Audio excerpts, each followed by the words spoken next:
Tonight, we're stepping into the shadows of ancient worlds and modern mysteries. From the witch owl that stalks the borderlands, to the glowing goblins of rural Kentucky, to the giants and the sky beings that are said to shape entire civilizations. And joining us tonight is someone who doesn't just study these stories, he lives in the space where folklore and history and the unexplained collide. Robert Bitto is back with us, researcher, storyteller, and one of the most compelling voices in cross cultural legend. If you've ever wondered what connects a witch owl, a goblin, a giant, and a god, you're about to find out tonight on Newsworthy. Two words, two question marks. It takes a community.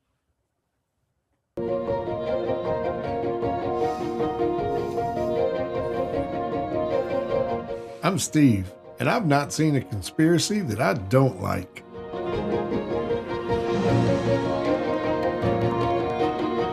I'm Jerry, the analytical skeptic of the group that says, show me the proof.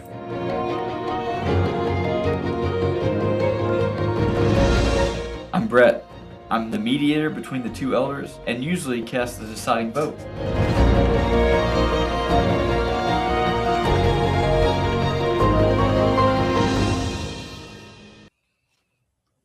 Ladies and gentlemen, boys and girls, we're back. Welcome to Newsworthy, two words and two question marks. We have with us the great Robert Bitto. Robert, welcome to the show. Thanks for having me back. Man, it's thanks been for coming exciting. It's been very much too long since you've been back. I'm glad to have you. Now, Jerry is not with us. He had a family thing come up, unfortunately. Basically, he is getting his back waxed. Too much hair on his back, so he had to get his back waxed tonight. So anytime I can't wait for him to show. He's going to have to show everybody next week. You got to put that on your Instagram. Yeah. We will definitely put Jerry's brazen back waxing on the Instagram channel. That's awesome. That's the bad thing when somebody misses. You never know what they're going to have going on. Robert, man, we're glad to have you. You got a brand new book out, Mexico's Hidden History, available on Amazon and pretty much wherever you get books, right? Yes. And you can order it. You can order it from my website also. I'm uploading it tonight, so it should be available, as of tomorrow morning. So And that's MexicoUnexplained.com. Yes, exactly. Okay. And they can get an autographed copy by doing that as opposed to going to Amazon, right? Right. Autographed and personalized. If you want me to write a message to you, or if you're giving it as a gift, I can write a message saying whatever. So, yeah. Man, that's amazing. Can't wait to get one here in the studio for sure. Now, one of the things we're going to talk about all kinds of stuff, and I'm so excited. This is the second episode of our new format where we're not restricted by time, so we can get into whatever we want to talk about tonight. A couple of things that I definitely want to bring up. One of the big ones that I want to bring up, because our first episode back of the new year was about the Kentucky Goblin or the Hopkinsville alien attack in Kentucky. When we were talking and looking for awesome and interesting things to talk with you about, because your focus and your vast knowledge of Mexican cryptids and unexplained and all things Mexico weird is what I call it.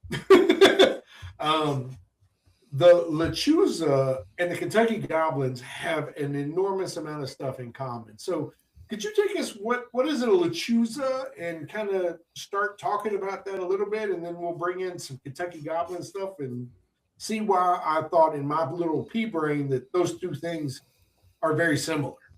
Okay. Well, essentially the Lechuza is a gigantic owl, okay, that's supposed to have like a 15-foot wingspan. And some people believe, and I'm almost inclined to believe myself, that it's a real creature, that it's a cryptid. But all animals have legend attached to them. So if it's a real animal, there are a lot of legends attached to the lechuza. Supposedly, it's a witch that transforms itself into this gigantic owl and then goes and flies around and causes mayhem. That's one of the parts of the legend. There are other legends that say that the lechuza is not really a witch. It's just a big creature.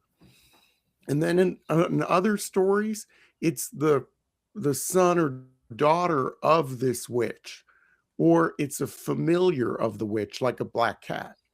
So in any event, in any of these legends, there are things that you can do to ward them off.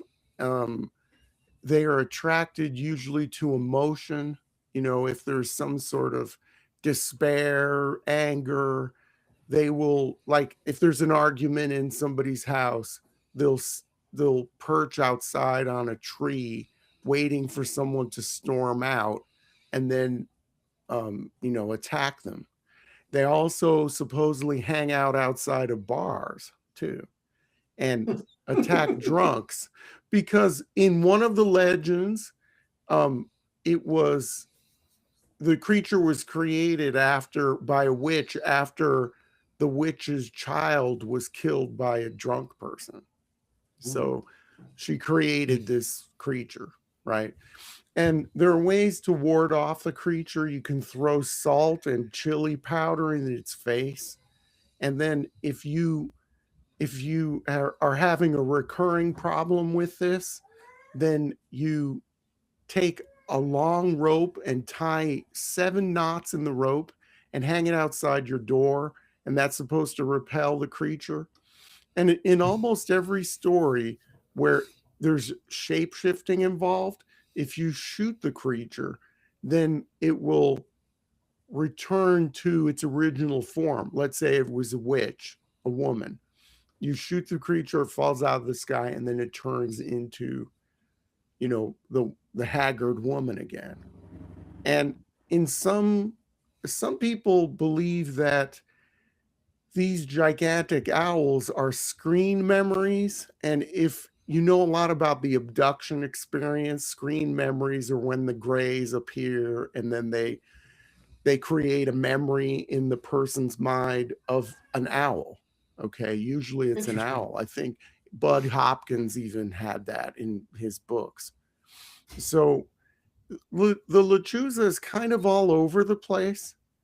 There are certain things that are pretty standard about it, but it's one of the things that I talk about in my second book, called Mexican Monsters, the cryptids and legendary creatures of Mexico. It's one of the creatures in that book that I talk about that I'm almost inclined to believe that it is true, that it's a real animal. And in fact, one of my listeners invited me to go on a lechuza hunt on the American side of the border in the lower Rio Grande Valley. There are a lot of sightings of the creature there for some reason. And throughout northern Mexico and the borderlands, someone even outside of San Diego, north of San Diego, there used to be the San Onofre nuclear power plant. And who knows why they built, it's decommissioned now, but who knows why they built a power plant, in an earthquake zone? That doesn't make any especially sense, nuclear. right? Yeah, That worked out real good for Japan, didn't it? Yeah, right. Yeah. And so there was one person who was in my comments section. If you go to my lechuza episode, you can skip listening or watching the episode on YouTube and just go straight to the comments section. There are people who talk about their encounters, and one of them was this guy saying when he was a little boy, they used to see the gigantic lechuzas outside the San Onofre nuclear power plant. And his father told him when he was a little boy, it's because these regular owls were eating radioactive rats. And then they grew to be big because of the radiation from the rats that they were eating outside the power plant.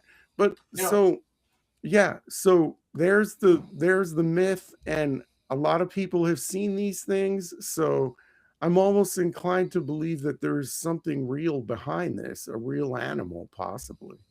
So I have a couple questions real quick, and you Sure. may or may not know the answer. So, especially in the Southern California area, you guys, and they're not extinct yet, or maybe they're on the verge of extinction, but the condors, Yeah. the big vulture stuff. Is there a case for misidentification here? Because we like to explore all sides. What do you think? No, I don't think so, because this is a distinctly owl-like creature. So it's Gotcha. just like an owl, but like 5 times the size or whatever. Wow. So yeah, the wingspan of the California condor is pretty large. Yeah. Right. But the way that it looks is a lot different. And I think there are only like a couple dozen of those left, the California condor.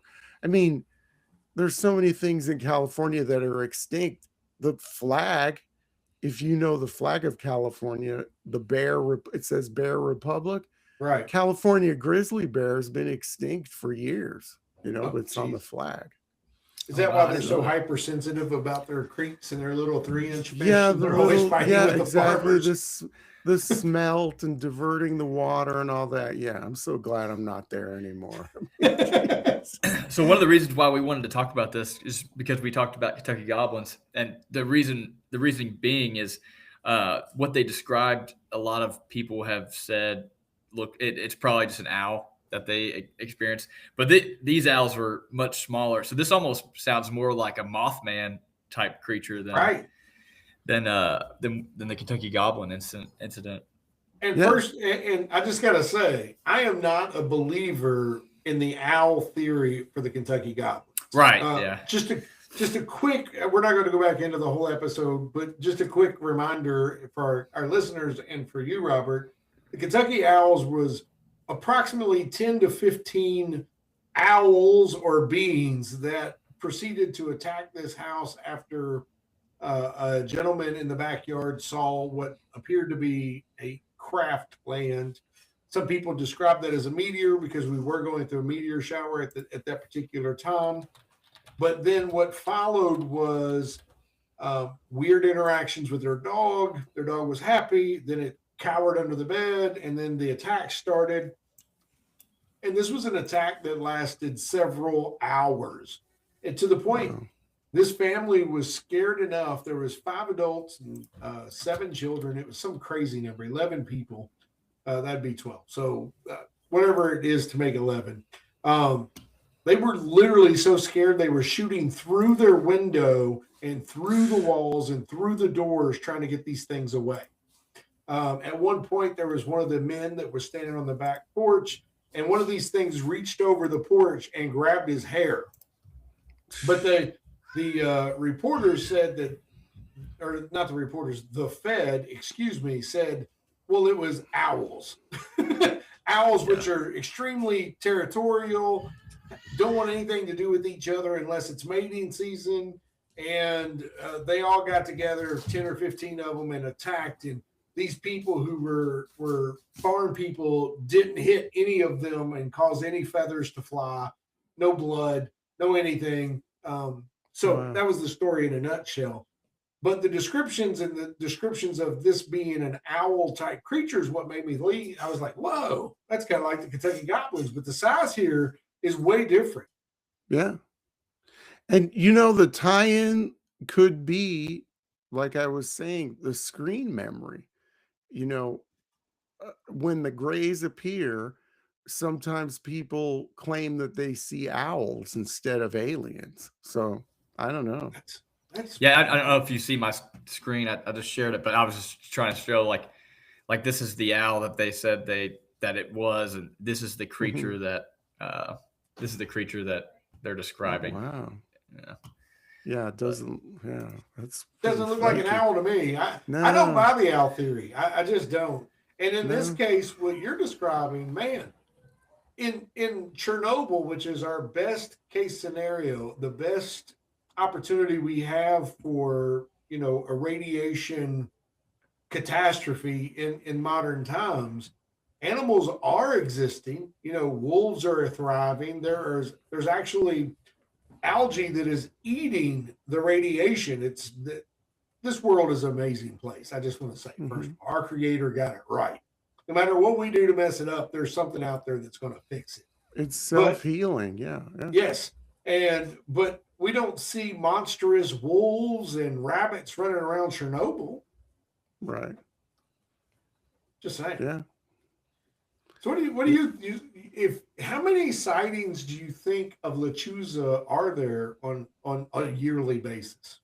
Yearly basis, hundreds at least. Oh wow. And that's way more than I was people thinking. contact me. Yeah. And like I said, I was even invited on a hunt. And, I should have probably taken them up on it because, that sounds pretty exciting. But certain areas are very, they're frequented by these creatures a lot. And it's mostly in northern Mexico, especially the Rio Grande Valley in both sides of the border. So I have one other weird question about that. Northern California or northern Mexico is known to be, this is not a knock on Mexico, but Northern California is cartel country. Is this a tactic back then? Are they playing on people's fears to sway one way or another, keep people away from stuff? no, they have done that with other things, with other legends and other things. But this legend goes back a couple hundred years as far as I know. Yeah. So it's been around a lot longer than the cartels. So Interesting. yeah. So the research I did about Lechuza, it was seen as like a harbinger or even a punisher, as something that like targets people who the witch or the being thought wronged her or violated some sort of community norm. Is that what your research also shows? In some cases, yeah, because there are different varieties there are different versions of the legend. So in some cases, that is the case. In other cases, it just goes after dogs. In some cases, it's not a witch. It's the familiar of a witch or the creation of a witch. So, yeah. And there are a lot of legends and stories in Mexico that have variations like this. And even the religion, the gods, like the Mesoamerican gods, there's a lot of variety amongst the pantheon of gods. It's not like the Greek or Roman gods, like the Greek goddess of wisdom, Athena. That's, very defined. The religions of ancient Mexico have a lot of nuance and a lot of variety to them. And a lot of stories kind of contradict each other and stuff. It's hard to nail down some of these belief systems and, gods, goddesses, and elementals and all of this stuff. Because there's such a variation in the stories. Let me ask you this. So you said there's like hundreds of sightings each year, and you've talked to people. Yeah. Has there been anybody who's like pulled up their cell phone and like got a picture or a video? I know this comes up a lot with Bigfoot as well, but yeah, and it's the same sort of thing as Bigfoot. People will whip out their phones. It's too late, whatever. But there have been some blurry photographs, and you can look online for all of that.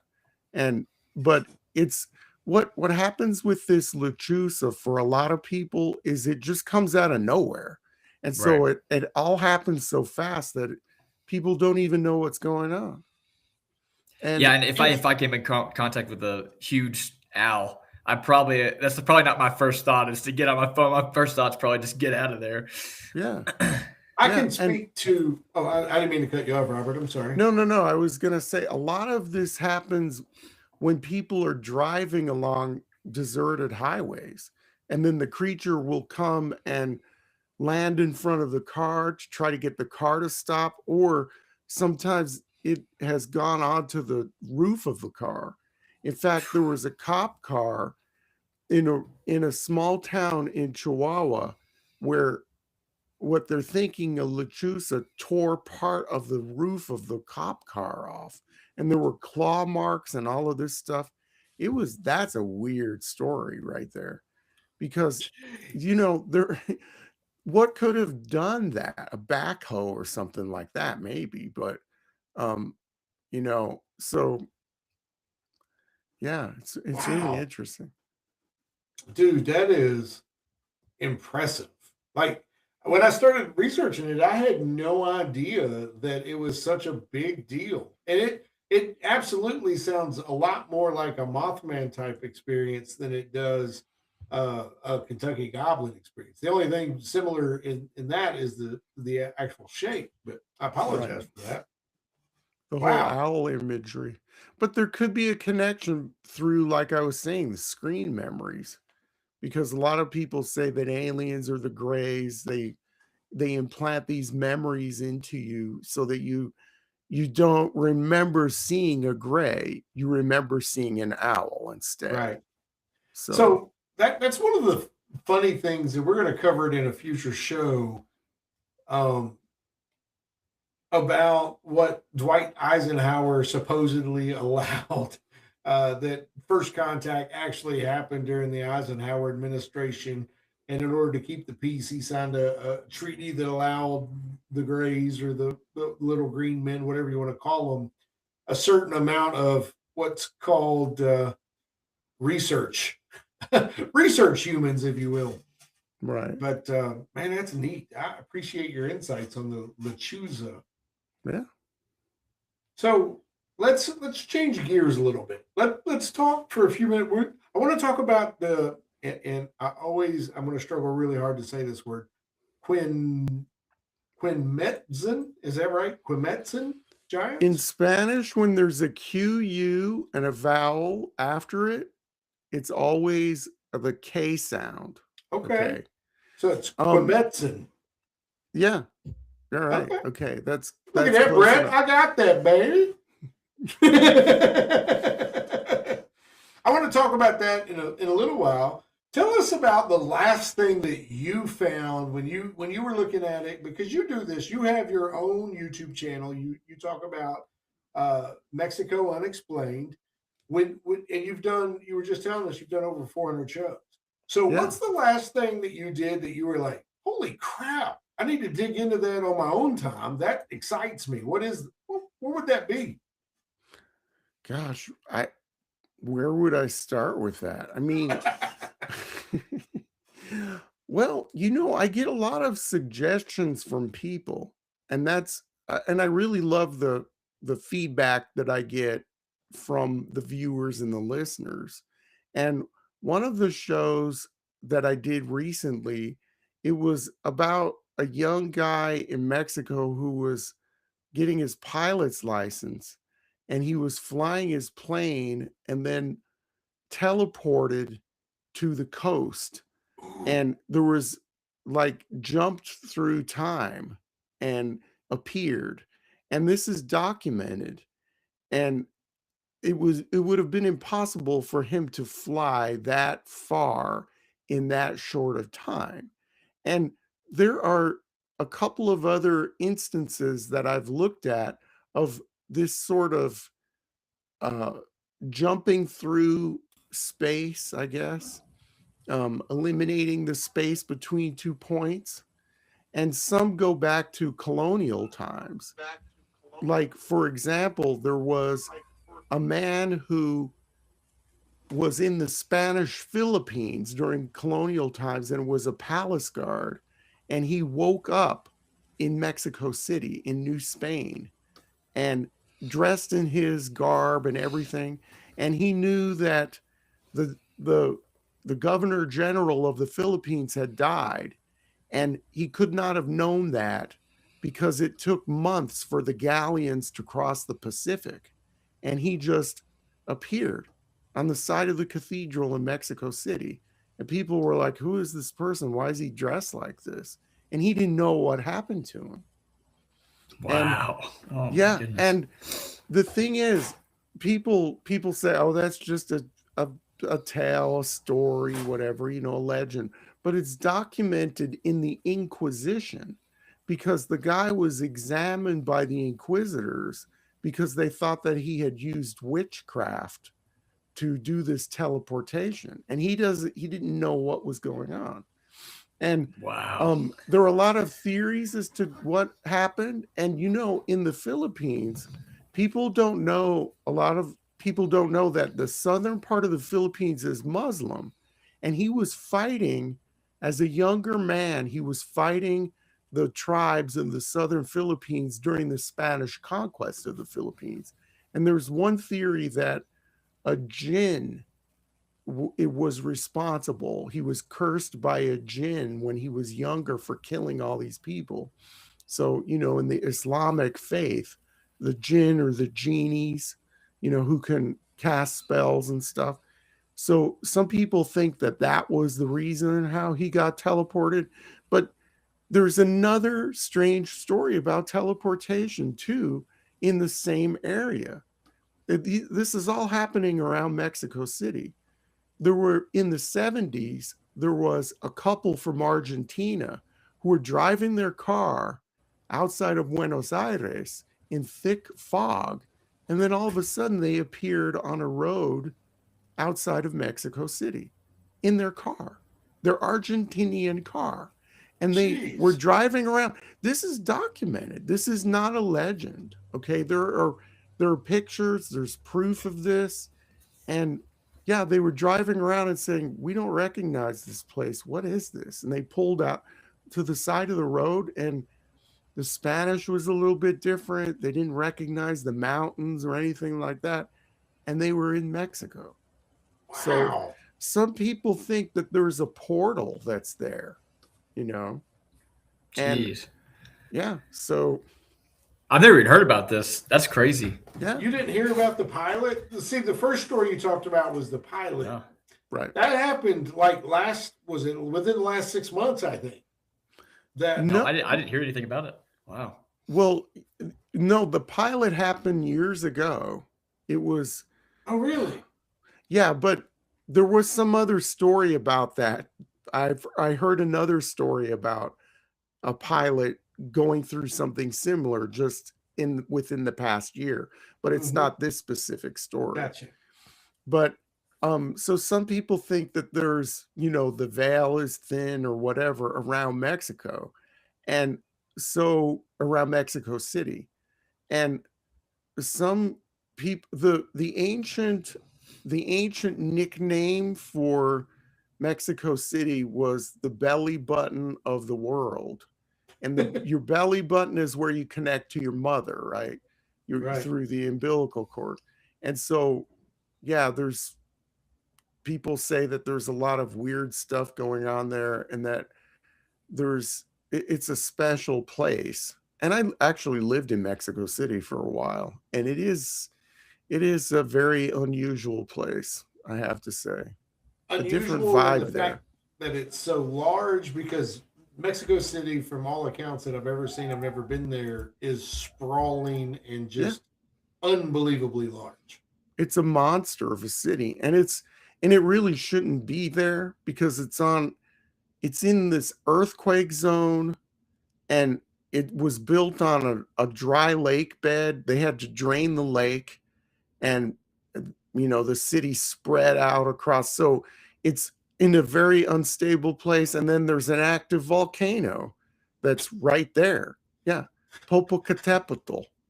And a lot of people think that UFOs come in and out of that volcano too. Fly in and fly out. I've heard that so many things on so many mountains and volcanoes, that those are just habitats for aliens. Yeah. And Mount Hayes, for example. there's been for thousands of years in Mexico, volcanoes have been considered, entryways to the underworld. So, yeah. So they've always been kind of mysterious. Wow. Yeah. Yeah, the story I heard about the pilot was he was flying out of Mexico City, and he was in basically a Cessna 172, 150, something that, any pilot knows is just got a very limited mileage and ended up over the Pacific Ocean, 50, 60 miles with no way that he could have had enough fuel to get there, Yeah. much less had enough fuel to get back. And his fuel reserves hadn't changed. He just, Yeah. yeah. Yeah, that's incredible. That's incredible. That's awesome. Yeah. So how do you explain that, or the Argentine thing, or the Filipino guy?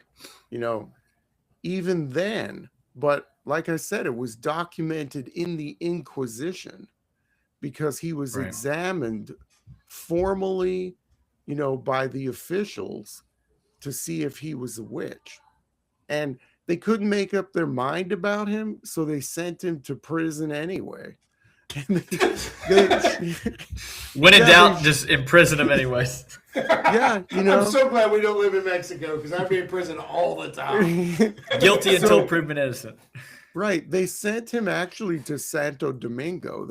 They sent him to, the modern day Dominican Republic. And then he was exonerated because the galleons had eventually come across from the Philippines, and they corroborated his story that he was a decent fellow, that he didn't practice witchcraft, that he was loyal to the king, because they were saying, are you loyal to Satan or are you loyal to the king? Did you use the dark magic of, your other lord, to do this? And so he had witnesses and, character witnesses that were on the galleon that said, no, this is a decent guy. This is, whatever happened to him, he did not control. And then they let him go. And he went back he actually went from Santo Domingo to Mexico and stayed in Mexico. He didn't go back to the Philippines.